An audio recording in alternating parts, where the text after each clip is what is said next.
Donc, chers collègues, bonjour à tous. Donc, moi, je vais vous présenter en fait les résultats d'une intervention pilote que l'on a mise en place et évaluée à Dakar et qui visait à préparer les parents à informer les enfants et accessoirement à améliorer les taux d'annonce. En fait, réaliser les objectifs, les 3,90 de l'ONU-SIDA dans le domaine de la pédiatrie nécessite que 90% des enfants en âge d'être informés le soient.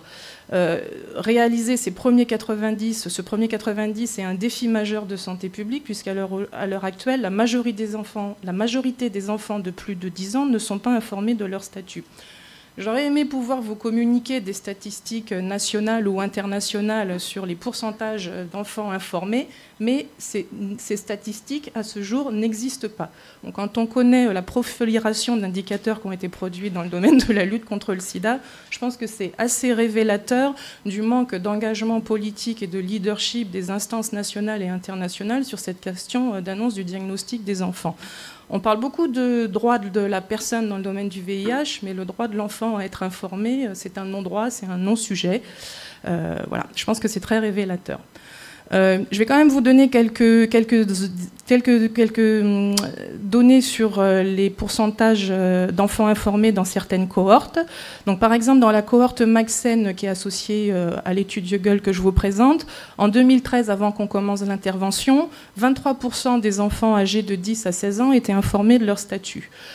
Dans l'enquête Emprise qui a été menée au Sénégal, qui visait à dresser un état des lieux général de la prise en charge pédiatrique, c'était seulement 14% des enfants de 8 à 16 ans qui étaient informés. Donc, bien sûr, le pourcentage est un peu minoré parce qu'on a inclus les enfants de 8 ans, mais même si même les statistiques à partir de 10 ans étaient relativement faibles. Dans la cohorte co-ado, en 2015, à Abidjan, c'était 57% des enfants qui étaient informés, mais à Lomé, au Togo, c'était seulement 25%. Voilà, ça vous donne un peu un ordre de grandeur. Donc l'objectif de l'étude Yegel était d'élaborer et d'évaluer une intervention pilote, parce qu'on dresse souvent un état des lieux assez négatif de l'annonce, mais qu'est-ce qu'on fait concrètement? Finalement, on avait peu travaillé là-dessus. Voilà, donc pour préparer les parents.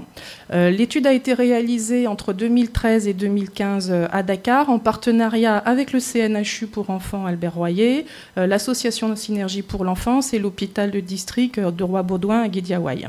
Voilà, et cette étude a été financée par la Fondation de France. Donc en fait, l'étude comprend deux volets. Il y avait un premier volet qui était une étude qualitative socio-anthrophologique que j'ai réalisée, qui visait à identifier les barrières à l'annonce au niveau des parents, mais également des soignants, parce que finalement, dans l'annonce, on oublie souvent les soignants qui sont quand même un acteur clé. Et il y avait un deuxième volet qui était la mise en œuvre de cette intervention pilote et de son évaluation.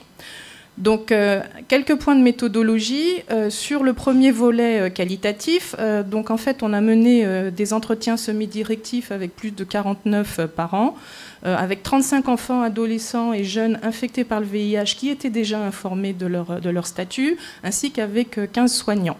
Il y a eu aussi des observations pendant plus de 2 mois. J'ai été dans les services de pédiatrie et j'ai assisté aux consultations d'annonces, aux groupes de parole, aux réunions de staff, voilà, pour voir comment se passait l'annonce au quotidien et comment elle s'intégrait ou plutôt ne s'intégrait pas dans l'activité clinique.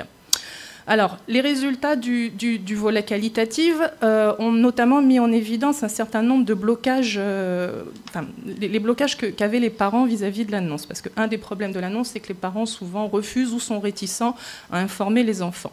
Donc les parents sont réticents parce que souvent, ils redoutent les conséquences négatives sur l'enfant et les réactions de l'enfant. Comment l'enfant va réagir? Est-ce qu'il va bien réagir? Est-ce qu'il va supporter? Ils ont peur que les enfants ne gardent pas le secret. Ils sous-estiment aussi, les parents sous-estiment souvent les connaissances que les enfants ont du VIH et leur capacité à comprendre la maladie. Pourquoi informer? Si on l'informe, l'enfant ne va pas comprendre. Et en fait, les enfants, et notamment les mères, éprouvent souvent un sentiment de honte et de culpabilité, ce qui complique la communication autour de la maladie. Voilà. Donc ces barrières sont connues, elles ont été largement documentées je dirais, dans la littérature scientifique, donc ces résultats ne font qu'en confirmer ce qui a déjà été marqué. Par contre, l'étude a permis de mettre en évidence d'autres obstacles moins documentés. Et il s'agit tout d'abord de la sous-estimation de l'épreuve que représente l'annonce pour les parents. Ce n'est pas seulement informer et délivrer une information médicale. Je veux dire, annoncer, c'est souvent partager un secret. On a tous des secrets. Je ne parle pas des petits secrets, je parle des vrais secrets. Est-ce que vous vous voyez partager votre secret avec votre enfant? Enfin, les vrais secrets. Non. Bon. Là, en fait, c'est ce qu'on demande aux parents. C'est aussi parler de sujets tabous. Le VIH, c'est lié à la sexualité, à la mort. Donc parler de ça avec les enfants, c'est compliqué. Il y a en fait, l'annonce aussi réactive souvent des expériences passées difficiles, voire traumatiques. Les parents ou les tuteurs ont souvent été eux-mêmes traumatisés par l'annonce de leur propre diagnostic. Il y a souvent des décès dans la famille. Donc finalement, parler du VIH aux enfants, ça réactive tout un tas de souffrances passées. Un autre type de blocage, c'est que finalement, quand les soignants disent les parents ne veulent pas informer leur enfant, il y a une confusion, et ce n'est pas tant que les parents ne veulent pas informer l'enfant, c'est que quand on leur demande de le faire, eux ne se sentent pas prêts à le faire. Mais à partir du moment où ce sont les soignants qui proposent de prendre le leadership et d'informer les enfants, ça débloque énormément de choses. Et la troisième chose, c'est que souvent, ce que les parents m'ont dit, c'est que finalement, oui, on nous dit d'informer, mais on ne sait pas bien comment ça va se passer, qui va le faire, comment... Enfin voilà, ils se posaient tout un tas de questions et finalement, l'annonce, c'était l'inconnu, ce qui expliquait en partie leur résistance. Voilà. On a mis aussi en évidence qu'il existait un certain nombre de barrières institutionnelles qui sont souvent négligées. Et d'une façon générale, on peut dire qu'il y a un défaut d'institutionnalisation du processus d'annonce. Cela se traduit par l'absence de protocole d'annonce standardisé, qui soit élaboré et validé par les équipes soignantes. Il y a un manque de formation des soignants sur l'annonce. Finalement, ils bricolent, ils naviguent à vue. Voilà. Certains ne sont pas du tout soignés. Il y a une forte charge émotionnelle chez les soignants dans l'annonce. Enfin, c'est compliqué pour les parents, mais c'est difficile aussi d'annoncer pour les soignants. Même après 10 ans d'expérience, pour un soignant, annoncer une pathologie grave, quelle que soit la pathologie, ça reste quelque chose de compliqué. Et en fait, l'annonce reposait aussi sur finalement un ou deux soignants dans l'équipe, ce qui faisait qu'ils étaient isolés. Voilà. Donc, par rapport à tous ces résultats qui ont été mis en évidence, on a élaboré une intervention pilote. Donc, on a élaboré un protocole là, que je vous présente, mais on a aussi élaboré un guide du soignant sur lequel les soignants pouvaient s'appuyer, avec des argumentaires et je dirais un contenu déjà élaboré. Après, quand on a fait la liste des enfants à informer, en septembre 2014, il y avait 110 enfants à informer dans le service. Donc on s'est dit, il va falloir être pratique et l'équipe a décidé, on a validé qu'on allait préparer les parents en groupe. Donc en fait, la préparation des parents s'est faite en groupe et c'était 2 groupes de 2 heures. Je reviendrai un petit peu sur les détails. Et aussi, on a intégré la préparation des enfants dans le dispositif et ça aussi, je vais revenir un petit peu en détail. Donc on a obtenu des beaux résultats parce que finalement, sur ces 110 enfants, l'équipe soignante a sélectionné 45 enfants qu'elle considérait qui devaient être informés en priorité parce qu'ils étaient non observants, ils avaient plus de 15 ans, enfin voilà. Et sur ces 45 enfants, en fait, 71% des parents sollicités ont accepté d'intégrer l'intervention. Il y a eu 2 ou 3 refus et puis les autres, souvent, ils n'étaient pas disponibles à ce moment-là. Voilà. Et en fait, sur les 32 parents qui ont accepté de participer à l'intervention, tous les parents ont informé leur enfant à l'issue de la préparation. Donc 81% l'ont fait assez rapidement, c'était moins de 1 mois après la fin de la préparation, et les 19% restants, c'était dans les 3% suivant la fin de la préparation des enfants et des parents. Donc finalement, après l'intervention, comme ça fonctionnait bien, l'équipe finalement a intégré ce dispositif dans sa routine et dans sa pratique clinique. Donc finalement, en avril, de 23% d'enfants informés des plus de 10 ans en avril 2013, on est passé à 76% en avril 2017. Et concernant les plus de 12 ans, on est même à 100% des enfants informés. Ça veut dire que c'est vraiment devenu systématique et là-dessus, ils ont bien intégré les recommandations de l'OMS qui prescrivent que tous les enfants doivent être informés avant 12 ans. Donc ça ne veut pas dire à 12 ans, on ne les informe pas juste la veille de leur anniversaire, mais voilà, idéalement, c'est de les informer avant 12 ans. Et donc là, maintenant, voilà, ça fait partie systématiquement de la prise en charge. Ça a été vraiment routinisé. Donc, je voudrais préciser, je fais une petite aparté parce que je collabore aussi au programme Grandir et il y a eu aussi des très beaux résultats dans le cadre de Grandir puisque qui a, je dirais, vraiment aussi mis l'annonce au cœur de ces actions.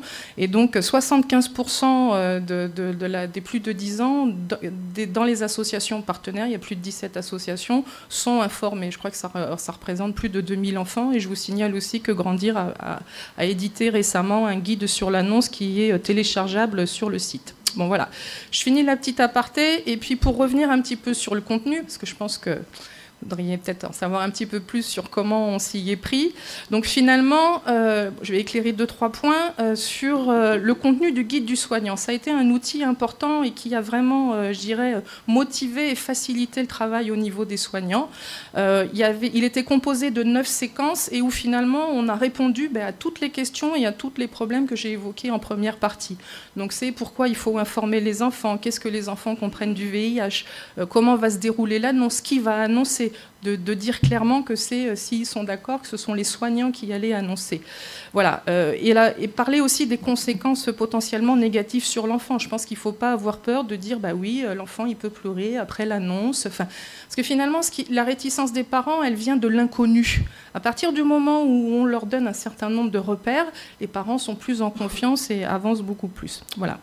Donc, et ce qui était important, c'est qu'on avait vraiment travaillé le contenu. On avait même travaillé sur la traduction dans les langues locales, parce que des fois, au Sénégal, tout le monde ne maîtrisait pas bien le français, et le fait de pouvoir communiquer ou en alpulaar ou en wolof avec les parents, ça facilitait la compréhension. Donc ça, c'était un premier point. On a aussi intégré la préparation des parents dans le dispositif. Et ça a été un point assez intéressant parce que bon, les enfants étaient déjà suivis, étaient préparés. Et, ils étaient pour un certain nombre d'entre eux dans un processus d'annonce partielle. Mais on s'est dit, il faut quand même redynamiser tout ça. Puis ils avaient des niveaux d'information différents. Donc on a, après que les parents aient accepté, les enfants étaient assez rapidement préparés en groupe. Voilà. Et ce qui était intéressant, c'est que les parents assistaient tous à la préparation des enfants, mais ils étaient plus comme des témoins. Et alors, on a utilisé des messages très simples où on leur parlait du système immunitaire sans nommer le VIH-Sida. On introduisait déjà la notion de maladie chronique et expliquait en quoi les médicaments étaient utiles. Et puis, on a montré des extraits de films et des images. Voilà. Et on a également utilisé le dessin. Ça veut dire que tout ça s'était fait en 2 heures. Hein. C'était des messages assez simples. On demandait aux enfants, une fois qu'on avait délivré les messages et qu'on leur avait montré les images, est-ce que vous pouvez dessiner ce que vous avez compris? Et les enfants commentaient un peu après leur dessin. Donc le dessin était un support d'expression pour les enfants.